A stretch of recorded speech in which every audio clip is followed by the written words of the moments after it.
I used to think I knew my wife better than anyone in the world. 6 years of marriage, 8 years together total, you'd think that's enough time to truly know someone.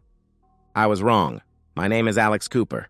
I'm 30 years old, a financial analyst at McKinsey & Associates, one of those reliable guys who plans retirement accounts at 25 and reads market reports over morning coffee. I'm the type who color codes spreadsheets and actually enjoys tax season. Stable, predictable, safe. I met Nicole during our sophomore year at State University. She was everything I wasn't, spontaneous, ambitious, the kind of person who talked about conquering the corporate world, while other students were just trying to pass Economics 101. She was studying marketing and business, already networking with professors, and plotting her rise to executive status. That hunger attracted me. While other girls talked about finding themselves, Nicole talked about building empires. We got married when I was 24 and she was 23. I'd been saving aggressively since my first job, living in a studio apartment and driving a used Honda, squirreling away every penny for our future. The townhouse came first, a modest 3-bedroom in Maple Heights, nothing fancy but mine. My down payment, my credit score, my name on the deed. Nicole contributed to utilities and groceries, but the house was always mine. At the time, it felt romantic, traditional, the man providing stability for his wife. I never thought ownership would matter. Now it matters more than anything. Nicole works as a marketing manager at TechVision Solutions, a mid-sized tech company downtown with glass offices and motivational posters about synergy and disruption. She's ambitious, always chasing the next promotion, the next big account, the next career milestone that'll prove she's more than just another pretty face in a conference room. I used to admire that drive. It matched my own obsession with financial security, with building something lasting. But over the past 6 months, something shifted in our marriage like tectonic plates moving beneath the surface. The overtime started gradually. An extra hour here, a late meeting there, until suddenly Nicole was leaving at 7 in the morning and returning at 10 at night, exhausted and distant. She'd drag herself through the front door, kick off her heels, and collapse on the couch without even looking at me. "Rough day?" I'd ask. "The worst," she'd mutter, already scrolling through her phone. "Wilson account is killing me. This promotion is going to destroy my sanity. The work trips multiplied like cancer cells. Dallas for 3 days, Atlanta for a weekend, San Francisco for a week. Always last minute, always critical, always about some client who needed her expertise immediately. She'd pack in a rush, kissing me goodbye with distracted lips while texting someone during the Uber ride to the airport. But it was the small things that made my chest tighten with suspicion. Nicole started smelling different when she came home, not her usual vanilla perfume, but something masculine and woody that clung to her clothes like evidence. Her phone became a forbidden territory, always face down on the dinner table, protected by a new passcode I didn't know. The woman who used to share every meaningless text conversation now guarded her device like classified information. One night I woke at 2 in the morning to find our bed empty. I discovered her in the bathroom, door closed, whispering into her phone in the tone she used to reserve for me. Intimate, affectionate, conspiratorial. Who was that? I asked when she slipped back under the covers. "Work stuff," she replied without hesitation. "Crisis with the Wilson presentation. Sorry if I woke you," but her voice carried guilt like perfume, obvious and cloying. The doubt started small, a nagging whisper during board meetings and quarterly reviews. But it grew like a tumor, consuming my thoughts during dinner conversations, during the nights when she'd roll away from me in bed, during the mornings when she'd shower immediately after coming home from her business trips. I wanted to believe her explanations. I wanted to trust that her dedication was really about our future, about building the life we'd planned together. Kids by 35, a bigger house by 40, retirement in some coastal town where we'd grow old together. But my analyst brain kept running the numbers, and they didn't add up. The Wilson account was worth maybe $50,000 in commission. Nicole was acting like it was worth millions. Her company didn't typically require this much travel for local clients. And since when did marketing presentations happen at midnight? Deep down in that place where spreadsheets can't hide the truth, I knew something was catastrophically wrong when she told me about the Chicago trip 5 days. The Wilson account, her big career breakthrough, I smiled and congratulated her, playing the supportive husband while my insides turned to ice. "This could make me the youngest senior marketing director in TechVision's history," she said, packing that new black dress I'd never seen before. "Derek says if I nail this presentation, the promotion is basically guaranteed." Derek. She'd mentioned that name more frequently lately. Derek this, Derek that, Derek's brilliant marketing strategy. Derek Walsh, VP of Sales, the golden boy who'd supposedly taken Nicole under his wing. I helped her pack, watching her include expensive lingerie still tagged from the store, perfume she'd never worn around me, outfits designed to impress someone who wasn't her husband. "You're bringing a lot for a work trip," I commented casually. She laughed without looking at me. "First impressions matter in business, Alex. You know that." "Right. Business," I replied flatly. That night, while Nicole slept peacefully beside me, probably dreaming about Derek Walsh, I made a decision that would change both our lives forever. I opened my laptop, typed "private investigator near me" into Google, and made the call that would either destroy my marriage or confirm it was already dead. The weight of my decision pressed down on me like concrete as I sat in my car outside Joe's Coffee the next morning, phone in my trembling hand. Part of me felt like those paranoid husbands you see in movies, jealous, controlling, pathetic. But the analyst in me, the part that reviewed financial statements for inconsistencies, knew the data didn't lie. Nicole's patterns had changed. Her behavior didn't match her explanations. The numbers, late nights, sudden trips, emotional distance, painted a picture I didn't want to see but couldn't ignore.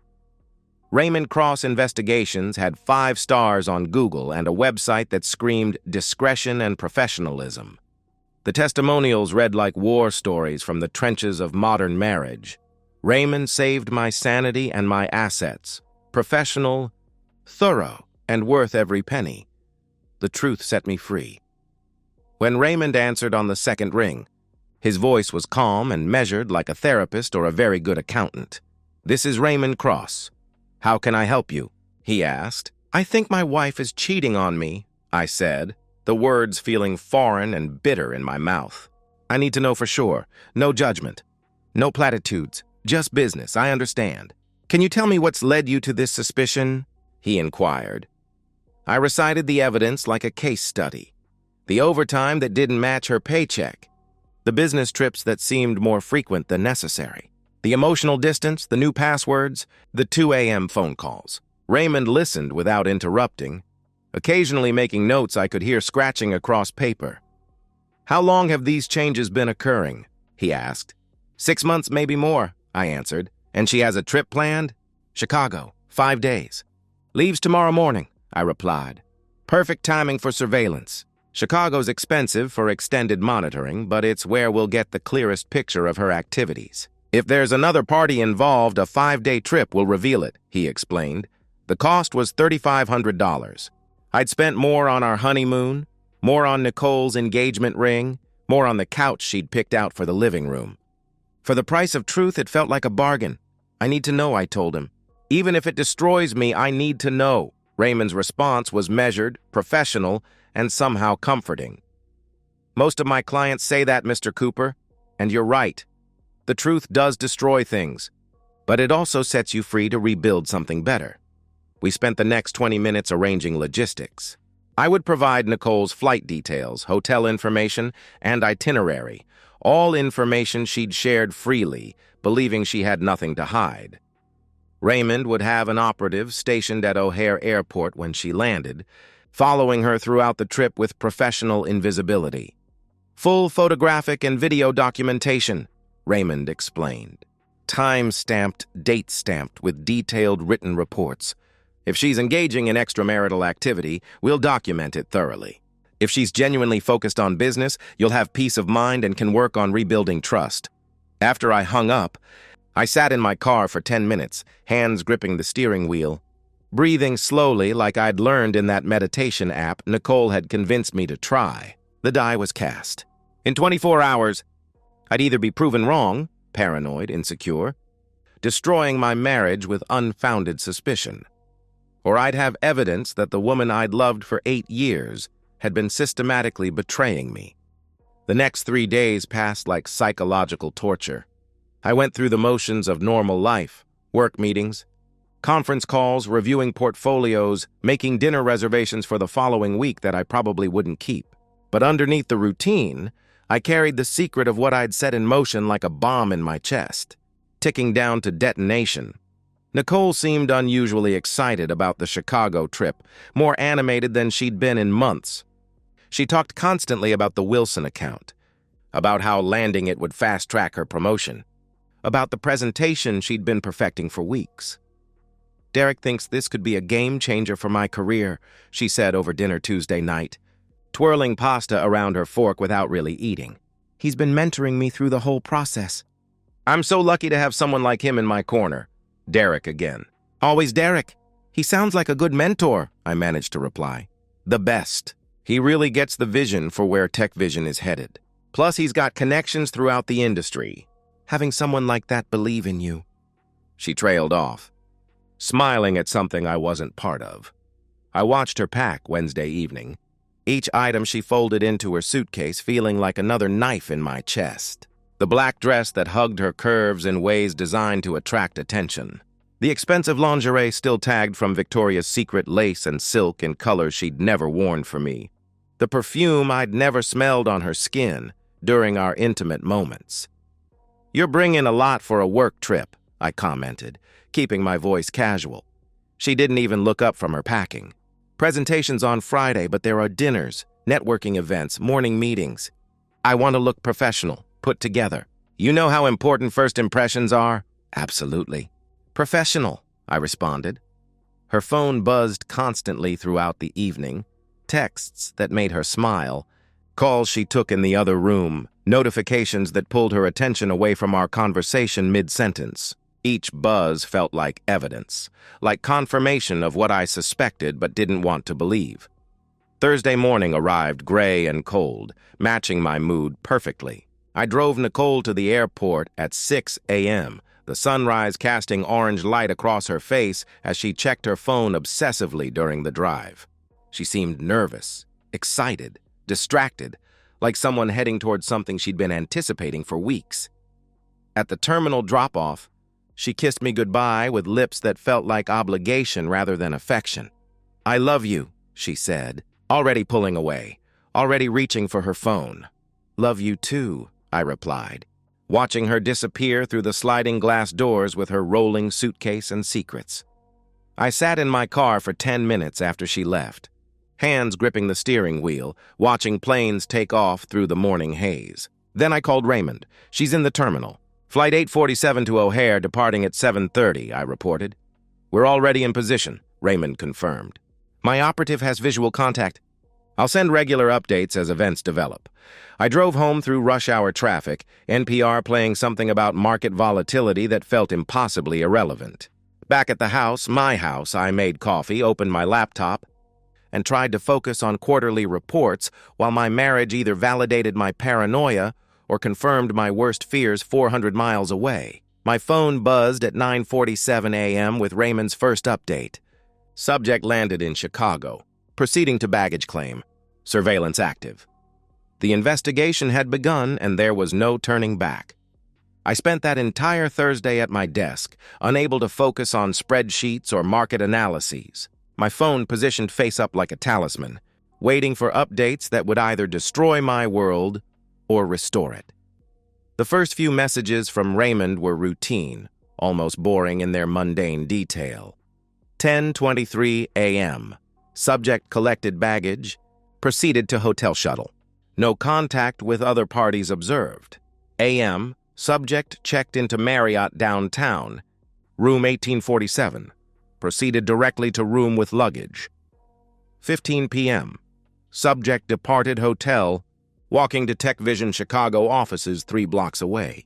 Standard business attire, carrying presentation materials. For a few hours, I allowed myself to hope. Maybe I was wrong. Maybe Nicole really was in Chicago for legitimate business. networking and presenting and climbing corporate ladders with nothing more scandalous than ambitious professionalism. Then came the message that changed everything. 4 p.m. Subject returned to hotel with male companion. Proceeding to bar area. Sending photos now. My hands were shaking so badly I almost dropped the phone. The message sat there, innocuous text on a bright screen, with an attachment icon that felt like Pandora's box. I knew that once I opened those photos, there would be no returning to ignorance, no comfortable delusion that maybe I was wrong. I clicked the attachment. The first image showed Nicole at the hotel bar, sitting closer than necessary to a man I didn't recognize, tall, probably mid-40s, expensive suit, confident posture of someone accustomed to getting what he wanted. Nicole's body language screamed intimacy, leaning in, hand resting on his forearm. Wearing that smile she used to give me when we were dating, when I could make her laugh until her cheeks hurt. The second photo was closer, clearer, more devastating. Their hands intertwined on the bar top, her head tilted toward his shoulder. Their faces inches apart in the unmistakable geometry of people who'd moved far beyond professional colleague territory. Raymond's follow-up text made my chest physically ache. Subject and male companion identified as Derek Walsh, VP of Sales at TechVision Solutions. Body language suggests established relationship, not first meeting. Continuing surveillance, Derek Walsh. Her mentor, her champion, her married superior with 2 kids and a wife who probably trusted him the way I'd trusted Nicole. I ran a quick LinkedIn search with trembling fingers. Derek Walsh, VP of Sales, TechVision Solutions. Married 15 years, father to Emma, 9, and Jake, 6. His profile picture showed him with his arm around a blonde woman, presumably his wife, both of them smiling, at some company picnic or family vacation. Another, betrayed spouse who didn't know yet that their world was crumbling. Over the next 2 hours, Raymond's updates arrived like blows to the solar plexus. 23 p.m. Subjects departed bar area together, heading toward elevators. Following at distance. 31 p.m. Subjects entered room 1847 together. Subjects registered room. Attempting closer surveillance. 45 p.m. Obtained visual through partially open curtains. Documenting activity. I paced my living room like a caged animal, unable to sit, unable to think about anything except what was happening in that hotel room 400 miles away. My wife, the woman who'd promised forever, who wore my ring, who'd slept in my bed 24 hours ago, was in a room with another man. At 8:15 p.m., my phone buzzed with a photo that made my blood turn to ice water. Through the hotel room window, curtains carelessly left partially open, Nicole and Derek were clearly visible, kissing, his hands in her hair, her dress partially unzipped, his shirt unbuttoned. The image was professionally shot but devastating in its clarity, undeniable evidence that would hold up in any court, destroy any alibi, end any marriage. More photos followed over the next 20 minutes, each one a fresh knife twist. Nicole's dress on the floor, Derek's clothes scattered across a chair. The two of them in bed, her laughing at something he'd said, her hand on his bare chest, the casual intimacy of people who'd done this before, who were comfortable with each other's bodies, who had routines and inside jokes and shared secrets. The final message from Raymond at 8:47 p.m. was a professional summary that read like a coroner's report on my marriage. Obtained 5 minutes of video footage showing clear sexual activity. Also confirmed identity. Derek Walsh, married, 2 children ages 6 and 9. Based on comfort level and body language, this appears to be an ongoing affair, not first encounter. Conservative estimate, relationship has been active for 3-4 months minimum. Full detailed report will include timestamps, video files, and witness statement. Recommend consulting legal counsel immediately. I sat on my couch in the dark house that was mine, phone in my lap, feeling something inside me break and then reshape into something harder, colder, more dangerous. The hurt was there, a raw, gaping wound in my chest that felt like actual physical damage. But beneath the pain rose something else. Clarity. Cold, analytical, ruthless clarity. Nicole had made her choice. She'd chosen Derek Walsh, chosen to betray 6 years of marriage, chosen to destroy the life we'd built together while claiming it was all for us, all for her career, all for our future. Now I would make my choices. I opened my laptop and began researching divorce attorneys, specifically ones with reputations for aggressive representation in infidelity cases. I found Patricia Vance, a lawyer whose website testimonials read like dispatches from scorched earth divorce battles. Her bio was intimidating. "I don't just win cases, I ensure justice. Adultery has consequences, and I make sure those consequences are permanent." At 10:32 p.m., I sent an inquiry email to Patricia's firm, attaching Raymond's preliminary report with its devastating photos and clinical documentation. I slept in the guest room that night. The bed I'd shared with Nicole suddenly felt contaminated, a place of lies and deception I could no longer occupy. The sheets still smelled like her perfume, the vanilla one she wore at home, not the mysterious scent she'd been bringing back from her business trips. By Friday morning, Patricia Vance had responded with the efficiency of a woman who'd seen every betrayal imaginable. "I've reviewed your evidence. This is an exceptionally strong case for infidelity with photographic documentation. I can see you Monday at 9 a.m.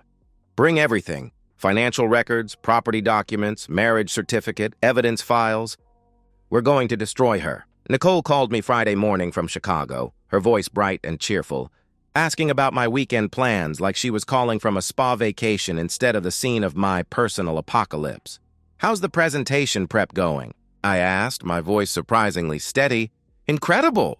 Derek's been so helpful. We worked late into the night perfecting the strategy. I think we've really got something special here," she replied enthusiastically. I could hear Derek's voice in the background, muffled but distinct, probably ordering room service or asking about her plans for the day. She was lying in bed with him while talking to me, discussing their work while his scent was probably still on her skin. "That's wonderful, honey. I miss you," I responded. "Miss you too." "Can't wait to come home and tell you all about it," she answered cheerfully. "I can't wait either." "I love you, Nicole." "Love you too, Alex," she replied. And I meant it as goodbye, because the woman I'd loved for 8 years was already gone, replaced by someone who could lie with such casual cruelty while planning her career advancement in another man's bed. Monday morning couldn't come fast enough. Monday morning, I sat across from Patricia Vance in her downtown office, 30 floors up, floor-to-ceiling windows overlooking the city, steel and glass that reflected the cold efficiency I'd need for what came next. Patricia was 50-something, sharply dressed in a way that communicated competence and ruthlessness, with calculating eyes that had seen every betrayal imaginable and learned how to weaponize them in court. She reviewed Raymond's complete report methodically. 47 photographs, 12 minutes of video footage, detailed timestamps, witness statements, Derek Walsh's full identity and marital status.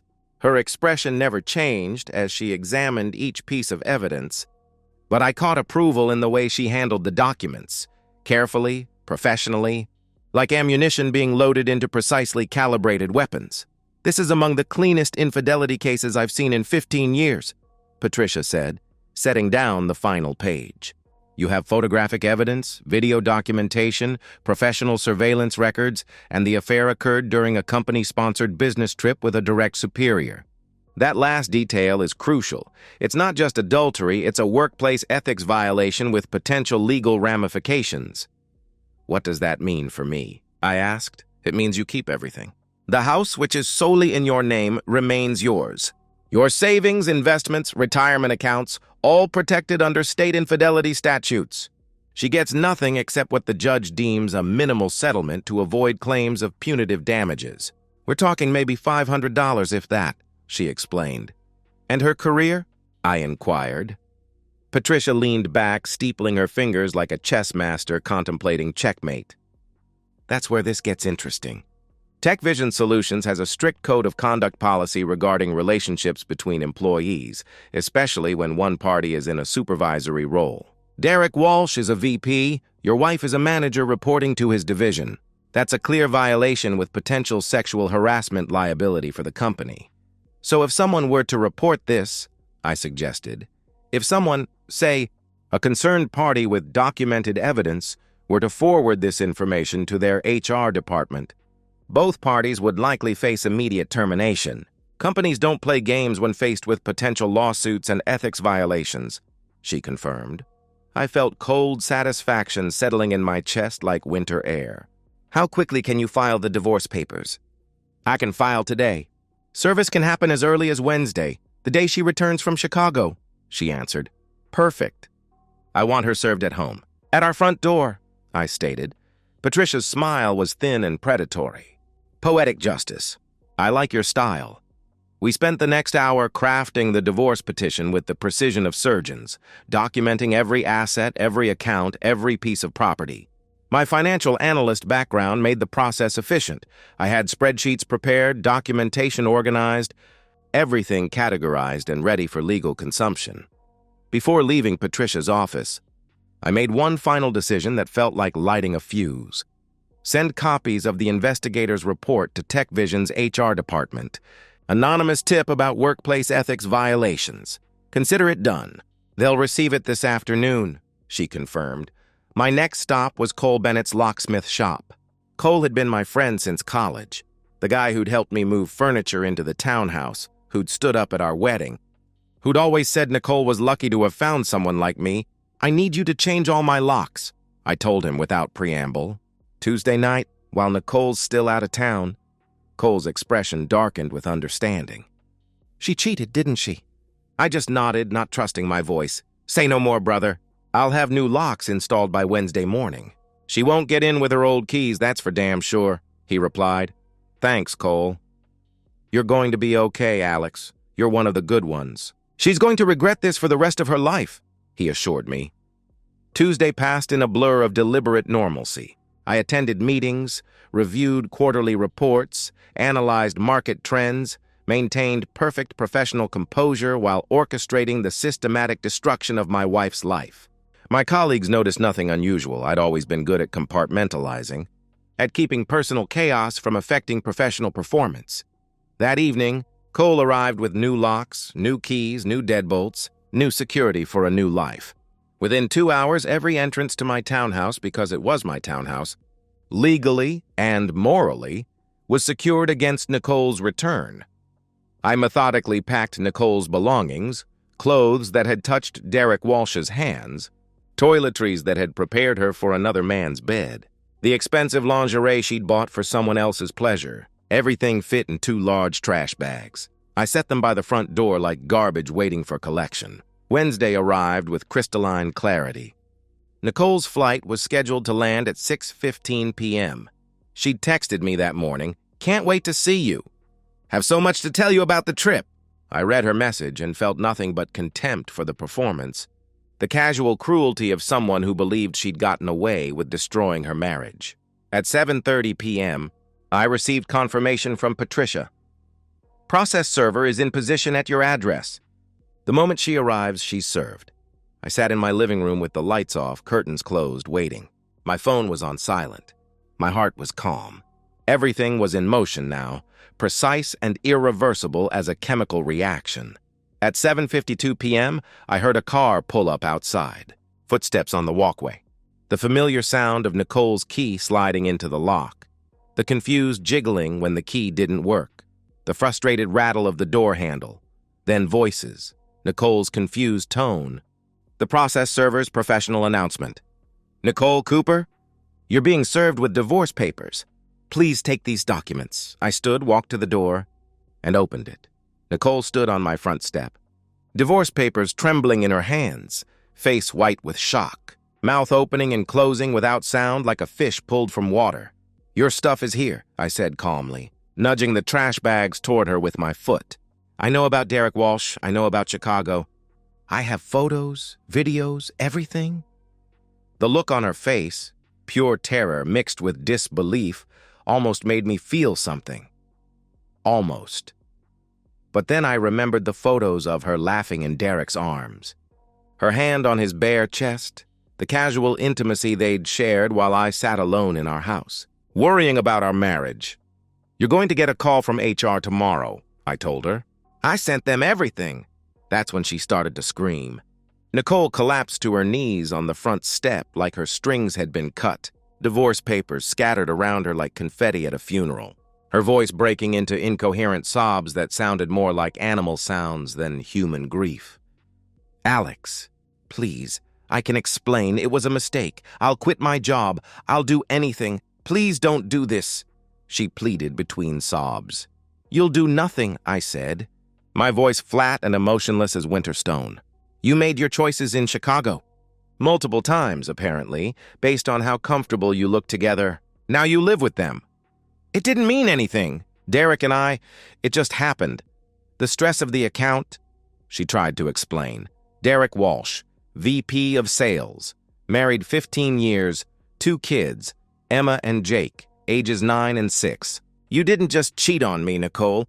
You helped him cheat on his family," I replied coldly. I leaned against the door frame, arms crossed, watching her crumble. "How long has this been going on? 4 months? 6? Nicole's silence was answer enough, confession in the space between her sobs.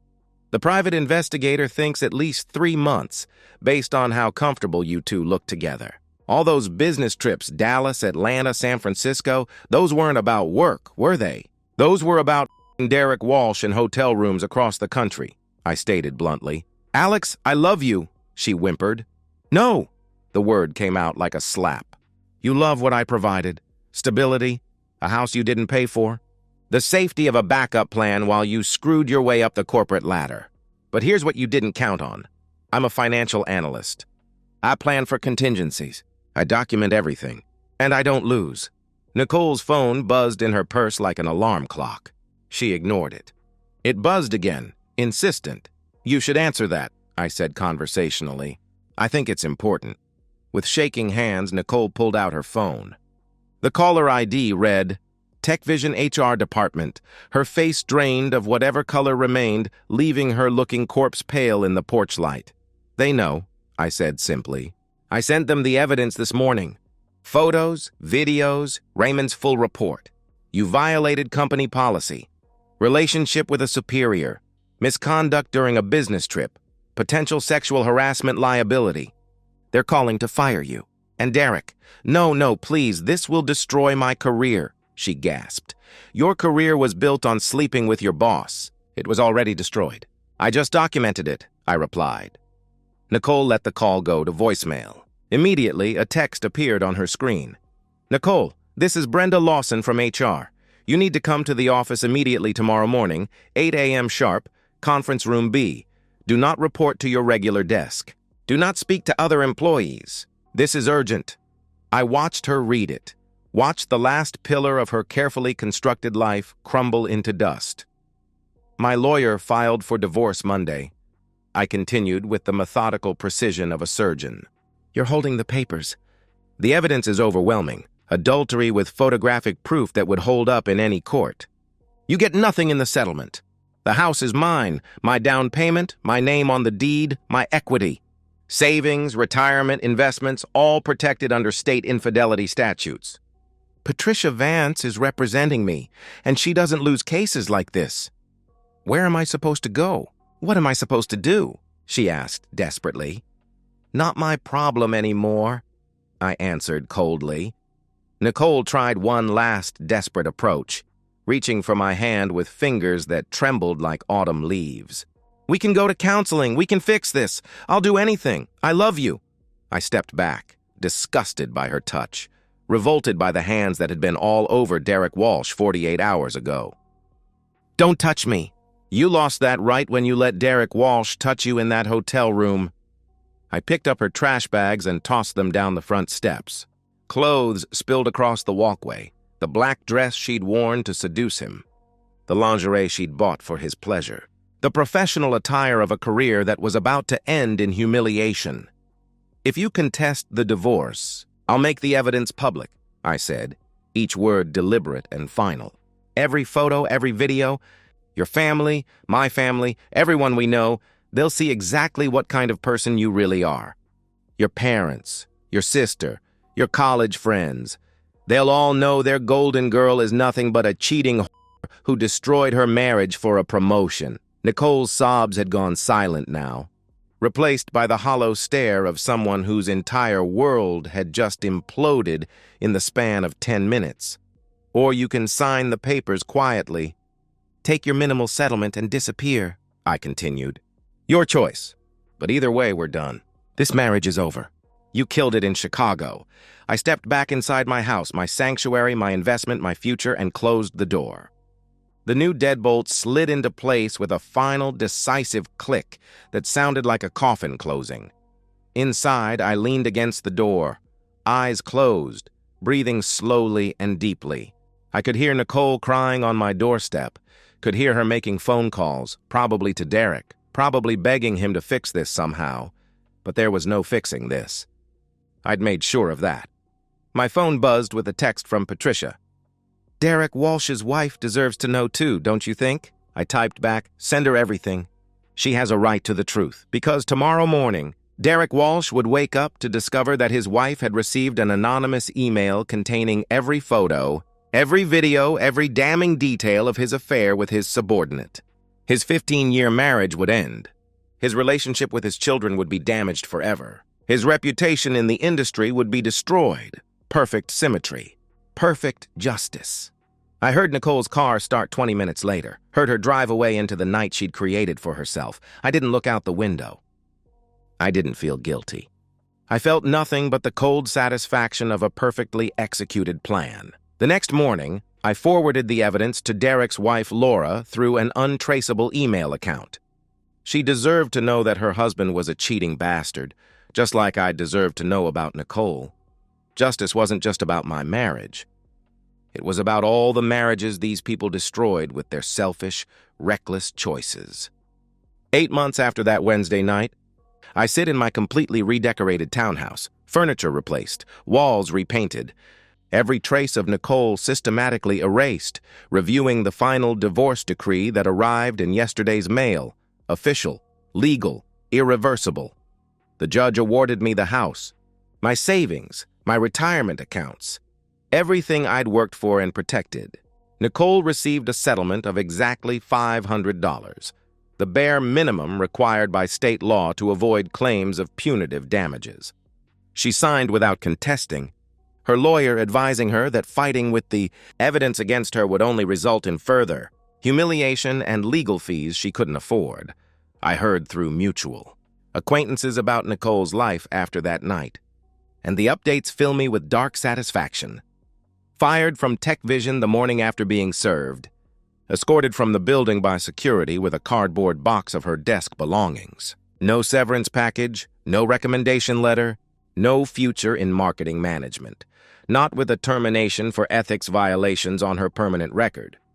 She moved in with her sister temporarily, sleeping on a pull-out couch and borrowing money for basic expenses, then finally found a studio apartment on the South Side, the kind of place with thin walls, broken air conditioning, and neighbors who play music too loud at all hours.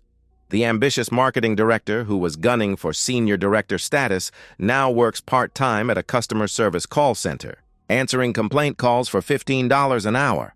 Her corporate wardrobe hangs unused in a closet barely big enough for her bed. She tried reaching out to me once, 3 months after the divorce finalized. A long, desperate email about regret, about mistakes, about how she'd throw away everything to get me back, how Derek had meant nothing, how she'd been confused and stupid and sorry. I read the first paragraph, deleted the rest, and blocked her email address permanently. Derek Walsh fared even worse, which brings me immense satisfaction on cold nights when I remember their laughter in that hotel room. Fired the same day as Nicole. His wife Laura received my anonymous email with every photo, every video, every timestamp that documented her husband's betrayal. She filed for divorce immediately, armed with evidence so overwhelming that Derek's lawyers couldn't mount any defense. Laura got full custody of Emma and Jake. The house, the savings accounts, his retirement, everything. Derek moved into a one-bedroom apartment across town and gets supervised visitation with his children every other weekend. Court-mandated supervision because his own kids don't trust him anymore. Word spread through their industry about the married VP who got caught sleeping with his subordinate during company business trips. Derek's reputation became toxic. He couldn't find another executive position anywhere. Too much liability, too much scandal, too much risk for any company wanting to avoid workplace harassment lawsuits. Last I heard through LinkedIn, Derek was working in used car sales in Phoenix, Arizona. Broke, alone, and forgotten by the industry that once valued his expertise. Perfect justice for a man who destroyed his family for a few months of hotel room intimacy with my wife. As for me, I've thrived in ways I never expected. I kept the townhouse but made it completely mine. New furniture that reflects my taste, not compromise. New artwork that I chose without consultation. A home office where I can work in peace without wondering where my spouse really is. I got promoted to senior financial analyst at McKinsey & Associates, corner office. Substantial raise, recognition for the focus and dedication I'd poured into work during the divorce proceedings. My colleagues praised my professionalism during personal difficulties, not knowing that destroying my cheating wife's life had actually improved my concentration. I'm dating someone new, Rachel, a third-grade teacher I met through Cole and his wife at a summer barbecue. She's kind, genuine, uncomplicated by corporate ambitions or hidden agendas. We've been together 4 months now, taking it slow, building something real on honest foundations. Rachel asked about my past once, early in our relationship. I told her the simple truth. I was married. She cheated. I handled it and moved on. I'm glad you found your way out of that situation. You deserve someone who appreciates what you bring to a relationship, Rachel replied, squeezing my hand. No drama, no complications, just honest affection from someone who understands that trust, once broken, can never be fully repaired. This Saturday morning, I sit in my quiet living room with coffee and the newspaper, sunlight streaming through windows that overlook a neighborhood where I belong, where I've built something lasting and secure. The financial markets are performing well. My investment portfolio has recovered from the divorce expenses. My life is peaceful, organized, and entirely under my control. I raise my coffee mug in a solitary toast to the empty room. To new beginnings, I say aloud. And for the first time in over a year, Alex Cooper feels completely at peace with the world because I didn't just survive Nicole's betrayal. I didn't just recover from her deception. I won. I destroyed the woman who tried to destroy me, and I rebuilt my life stronger than it was before. Every choice she made in that Chicago hotel room led inevitably to this moment, me thriving in the home I earned, while she struggles in a life she chose through her own selfish actions. The perfect revenge isn't violence or dramatic confrontation. The perfect revenge is living well while your enemies suffer the consequences of their own choices, knowing they destroyed themselves and you simply documented the process. Nicole thought she was smart enough to have it all: the stable husband, the exciting affair, the corporate advancement, the secure future. She gambled everything on her ability to deceive and manipulate. She lost everything because she underestimated the man she betrayed, and I'm never making that mistake again.